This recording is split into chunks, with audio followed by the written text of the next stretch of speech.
Even my grandfather thinks it's but a distant noise in the background, a voice to echo memories from his past, and a sound to always make him tap his feet. Kwaito was what made my childhood. It created a distinctive space between what I know now and what my grandfather knew then. To him, the version of Kwaito that he knows is that of Brenda Fassie, Bongo Muffin, and definitely Arthur Mafokate. Me, on the other hand, what I know about the strings of Kwaito that breathed life into my childhood is that of Zeke Zeke and Tate Karandu.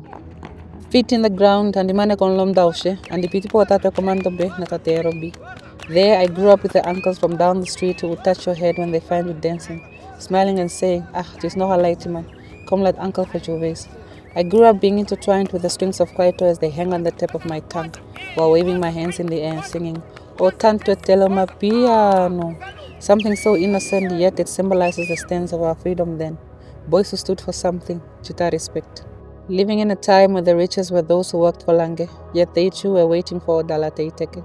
We are on the receiving end of apartheid so deeply embedded in closed spaces where systematic segregation happened. Kwaito is a genre, but Pantula is what united all of us. The youngsters were seen on stages where the music that matched their movement was significant to creating an identity for our people. In between a trance and political resistance, the echo will be of Ndu, Swelewele remixes, and the familiar bent knees when the song starts. Two steps make the man a master of his craft, lifting hands in the air as if to show respect to the big man. All stars hang on an electric line. Somewhere in the hood, there used to be a legend. I remember Peleta Diaz Makambe gracing us on the stages of Soccer Moon community halls with 7-Ups. I remember Balak, feet sharp like those of a soccer player. Edinekugido Tushil. What a way to have echoed his name into the streets of Mondesa. Rivaling against each other in a space where black expression was severely policed. Kawara's presence was always felt in the corner of Meduleto Hall, where the youngsters were imitating the guys on the stage.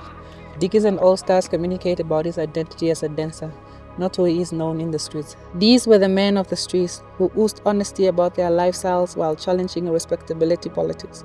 Pansula for Life by Kabela was the order of the day.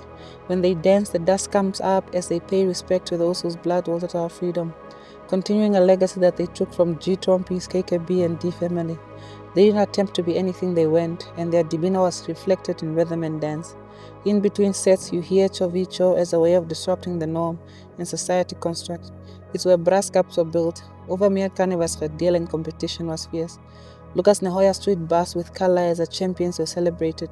Street cred retained and parents were proud. On the receiving end of who we were when we celebrate ourselves in spaces that only black people could get access to, places where black culture was only understood by black people. People would go on to call them ghettos like they didn't belong. That made us criminals and dangerous in the eyes of our people. But if you've never lived the quiet life, you probably know nothing about Kapadinstan. The significance of the language. This is where you learn about Ongakuyon Fenu, the shoe that carries legends. Diskun wat khle ashigena and light to it when you dance to Pantula.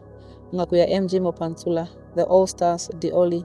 They carry the weight of all the dreams you could not reach, representing the heights to which we often jump to reiterate our points across stages where people seem to not understand us. Art.